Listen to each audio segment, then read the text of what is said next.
Bienvenue sur Amicom TV. Nous allons parler aujourd'hui de l'acquisition d'une entreprise en compagnie de Philippe Brosi. Bonjour. Bonjour Nathalie. Vous êtes donc consultant Remicom Fribourg. Tout à fait. Amitié à nos amis fribourgeois en passant. Alors première question, quelles sont les raisons principales qui peuvent motiver quelqu'un à acquérir une entreprise ? Alors avant d'y répondre, il faut voir qu'il y a 3 cas de figure dans l'acquisition d'une entreprise. Le premier cas peut être la succession familiale. C'est un ou plusieurs enfants qui travaillent dans l'entreprise et dont les parents veulent remettre. Donc ça, je dirais, les raisons sont peut-être différentes que si on avait le deuxième cas de figure qui est la transmission en interne, où là c'est le cas d'employés ou de cadres qui sont dans cette entreprise et qui désirent racheter les parts sociales. On parle souvent de management buyout.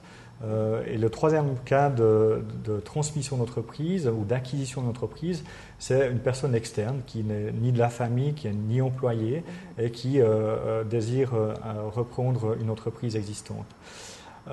Les raisons, évidemment, dans tous les cas, c'est l'envie de créer. Lorsqu'on reprend une entreprise, il y a cette envie, ce besoin de créer, alors peut-être pas forcément des nouveaux emplois, mais peut-être de maintenir des emplois actuels et puis de créer des nouveaux marchés, de créer, je dirais, la vie d'une entreprise. Avec un produit déjà existant, si c'est une reprise. Voilà, dans ce cas-là, si c'est le cas de reprise d'entreprise, ça serait un produit ou un marché existant. Une autre raison, c'est le besoin d'indépendance. C'est une étape de la vie, je pense. Certaines personnes qui ont acquis une certaine expérience, qui ont peut-être des responsabilités au sein d'une entreprise, souvent se font la réflexion, mais est-ce que je ne pourrais pas dépenser cette énergie ou ce temps pour moi-même et puis c'est à ce moment-là qu'ils décident de passer le pas d'acquérir une entreprise. Et puis pourquoi acquérir une entreprise plutôt que d'en créer une nouvelle? Finalement, les chances de succès sont beaucoup plus grandes lorsqu'on fait l'acquisition d'une entreprise existante plutôt que lorsqu'on en crée une nouvelle. C'est évidemment, ça s'explique parce que la structure est existante, le marché est connu, l'organisation en interne est connue. Alors c'est vrai que le point essentiel ou l'élément essentiel, c'est lorsqu'on achète une entreprise existante, c'est l'investissement financier. Si on fait une start-up, on peut démarrer avec un investissement financier qui est plus faible, mais évidemment, on démarrera avec un potentiel de marché qui est beaucoup plus faible. En dehors de l'aspect financier, qui peut se lancer véritablement? Qui a toutes les cartes en main pour se lancer, pour arriver à son but de reprendre une entreprise? Oui. Alors, il n'y a pas de profil type. On ne naît pas chef d'entreprise. Ce n'est pas marqué le jour de sa naissance qu'on va être chef d'entreprise. On le devient. Et souvent, c'est dans le cadre d'opportunités qui se présentent et qu'on décide de saisir. Parce que des fois, les opportunités se présentent, mais on pense que ce n'est pas le moment, on n'y pense même pas. Donc, c'est vraiment... ça peut être donné à tout le monde. Il n'y a pas de cadre type de chef d'entreprise. Mais évidemment, tout le monde ne peut pas devenir chef d'entreprise. On dit toujours qu'un bon employé n'est pas forcément un bon chef d'entreprise ou un bon patron. Évidemment, un mauvais employé sera rarement un bon patron également. Donc, ce n'est pas nécessaire d'être le bon employé, le spécialiste de la branche. Je pense qu'il est important, c'est d'avoir plutôt des connaissances généralistes. Lorsque vous êtes un bon spécialiste, vous pourrez mieux appréhender le marché, la production, mais finalement, être chef d'entreprise, c'est être un petit peu un chef d'orchestre. C'est diriger gérer des équipes, c'est diriger son orchestre, et puis c'est d'avoir une vue d'ensemble du fonctionnement de cette entreprise. Et puis, le profil type, c'est quelqu'un qui a envie de changer fondamentalement sa vie, parce que c'est quand même un changement fondamental au niveau professionnel, évidemment, au niveau privé, parce que ça demande beaucoup d'investissement. Alors, c'est clair qu'il ne faut pas tout donner pour son entreprise, mais généralement, lorsqu'on reprend une entreprise, je dirais la proportion qu'on passe au loisir ou à la famille diminue. Il faut trouver la juste balance. Et alors, comment on trouve le financement ? Alors, le financement, je dirais, c'est un des problèmes principaux à régler. Souvent, on a fait cette réflexion de vouloir acquérir une entreprise, on a fait la réflexion de savoir laquelle on voulait acquérir, et le point actuellement, le plus difficile, c'est de trouver le financement. Il faut savoir que dans cette période qu'on appelle de crise ou d'après-crise, les banques ou les organes de financement sont quand même frileux ou hésitent à peut-être prêter aussi facilement qu'il n'y avait quelques années. Alors, il y a forcément des banques qui ont des organes ou des départements de transmission d'entreprise qui sont à même de proposer différents types de financement.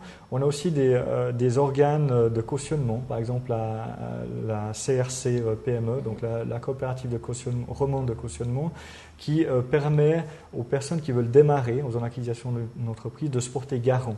Ça permet d'avoir des taux de financement qui sont beaucoup plus bas, voire même des crédits en blanc. Ça dépend beaucoup de l'entreprise dans laquelle on veut évoluer. Ça dépend aussi souvent la connaissance du chef d'entreprise peut être une valeur mise en garantie. Mais c'est clair que c'est un élément qui doit être considéré. La dernière option qui est possible, qui n'est pas, qui est rare mais qui est possible, c'est ce qu'on appelle un crédit vendeur. Dans ce cas-là, la personne qui voudrait vendre son entreprise, qui a, je dirais, identifié le repreneur, qui a toute confiance, qui pense que c'est la personne qui doit reprendre le flambeau, mais qui n'a peut-être pas la totalité des apports financiers. Dans certains cas, le vendeur, dans ce cas-là, est prêt à faire ce qu'on appelle un crédit vendeur, c'est-à-dire vendre peut-être une partie de ses actions, peut-être pas la totalité, ou de vendre une totalité d'actions, mais de garder certaines actions garanties, ou alors faire un simple crédit à la personne qui reprend. Je dirais ça fonctionne lorsque le vendeur connaît bien son entreprise et est sûr qu'au passage de flambeau, la continuité va être là, et puis a confiance en la personne qui reprend. Vous connaissez des cas où l'entreprise a coulé après une acquisition ? Non, je ne connais pas de cas, fort heureusement, où l'entreprise a coulé. Je connais des cas où les premières années étaient difficiles, mais heureusement pas des cas où l'entreprise a dû fermer. Et quelles sont les préoccupations principales de l'acquéreur ? Alors, les principales préoccupations de l'acquéreur, on l'a dit, la première préoccupation, c'est évidemment le prix. Parce que c'est ce qui va déterminer si le deal est possible, si je peux m'exprimer ainsi. Mais ça se passe plutôt avant. Avant de se préoccuper de comment on va diriger son entreprise. Souvent, quand la personne est en place, la partie prix est déjà solutionnée. Une préoccupation qui revient souvent, c'est l'accompagnement du vendeur. Il est important, et souvent ça fait partie de la transaction, ça fait même partie du contrat de vente, que le vendeur puisse accompagner la personne qui reprend le flambeau. Et souvent, la personne qui reprend cette entreprise demande une certaine période d'acclimatation avec un transfert de connaissances. Donc ça, c'est une des préoccupations, et s'assurer que le vendeur ne dise pas « voilà les clés, bonne chance et débrouillez-vous ». Et puis aussi peut-être d'un autre côté que le vendeur soit épaulé, parce que ce n'est pas forcément facile de se défaire de son entreprise. Tout à fait. Ce n'est pas toujours les conditions. Tout à fait. Une des autres préoccupations, c'est évidemment la continuité. Il veut s'assurer que lorsqu'il reprendra cette entreprise, le fait que le dirigeant qui était en place part, qui souvent est le moteur de cette entreprise, ne fasse pas que les activités périclitent ou diminuent. Ça, c'est le point essentiel. C'est qu'il n'y ait pas forcément justement des licenciements qu'on conserve. Voilà, tout à fait. Ou alors que les clients suivent aussi, ça, c'est le point important.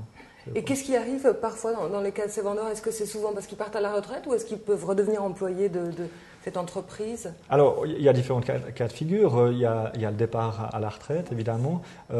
J'ai des clients, par exemple, qui décident de repartir dans leur pays d'origine, donc qui sont venus en Suisse, qui ont acheté une entreprise, ou qui ont créé une entreprise et qui ont décidé de rentrer chez eux. Donc, c'est des personnes qui sont loin de l'âge de la retraite, mais qui décident de remettre.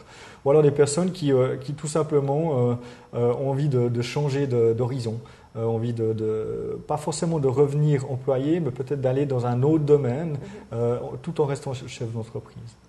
Vous avez un dernier conseil à donner, peut-être à de potentielles personnes qui ont le désir d'acquérir une entreprise? Alors oui, je dirais le conseil que je donnerais, c'est que pour les personnes qui sont motivées, que c'est l'option qu'il faut choisir, je les encourage vivement à le faire, parce que même si c'est une décision qui est importante pour sa vie personnelle et professionnelle, c'est quand même une phase qui apporte beaucoup. C'est un échange avec ses employés, avec ses clients, et je pense que c'est beaucoup de satisfaction. Merci beaucoup Philippe Rosier. On se retrouvera pour parler encore d'autres choses autour de l'acquisition d'une entreprise. Merci de nous avoir suivis. À bientôt.